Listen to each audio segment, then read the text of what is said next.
হযরতে উসামা বিন যায়েদ রাদিয়াল্লাহু তাআলা আনহু ইনি বলছেন, আমি নবী সাল্লাল্লাহু আলাইহি ওয়াসাল্লামকে জিজ্ঞেস করলাম, হে আল্লাহর রাসূল সাল্লাল্লাহু আলাইহি ওয়াসাল্লাম, আপনি শাবান মাসের নফল রোজা বেশি বেশি করে রাখছেন কেন, কি কারণ?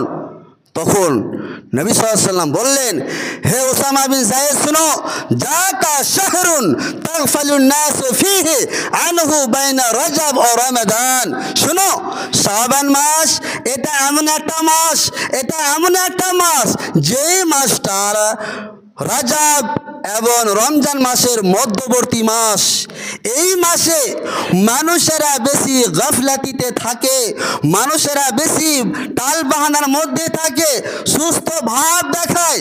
শুনো, শাবান মাস এমন একটা মাস, ওয়া হুয়া শাহরুন তুরফাউ ফীহিল আমালু ইলা রাব্বিল আলামিন। শাবান মাস এটা এমন একটা মাস যে মাসে মানুষের আমলগুলো, মানুষের কর্মগুলো, মানুষের অ্যানুয়াল রিপোর্ট, বাৎসরিক যে মানুষের ফলাফল, মানুষ কি কাজ করেছে, সে অ্যানুয়াল রিপোর্টটা আল্লাহ রাব্বুল আলামিনের কাছে এই শাবান মাসেই দেওয়া হয়।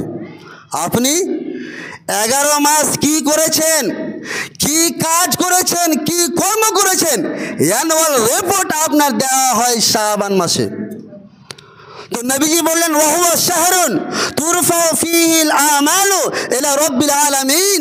শাবান মাস এমন একটা মাস যেই মাসে মানুষের 11 মাসের কর্ম, মানুষের 11 মাসের অ্যানুয়াল রিপোর্ট আল্লাহ রাব্বুল আলামিনের কাছে দেওয়া হয়। কাজে ওয়া উহিব্বু আইয়ুরফা আমালি ওয়া আনা সাইমুন, কাজে আমি পছন্দ করছি যাতে করে এই শাবান মাসে আমি বেশি বেশি রোজা রাখছি, এই জন্যই যাতে করে আমার অ্যানুয়াল রিপোর্টটা আল্লাহকে দেওয়া হোক যে আমি রোজা অবস্থায় রয়েছে। বলুন সুবহানাল্লাহ। দেখুন নবী সাল্লাল্লাহু আলাইহি ওয়াসাল্লামের নীতি, দেখুন নবী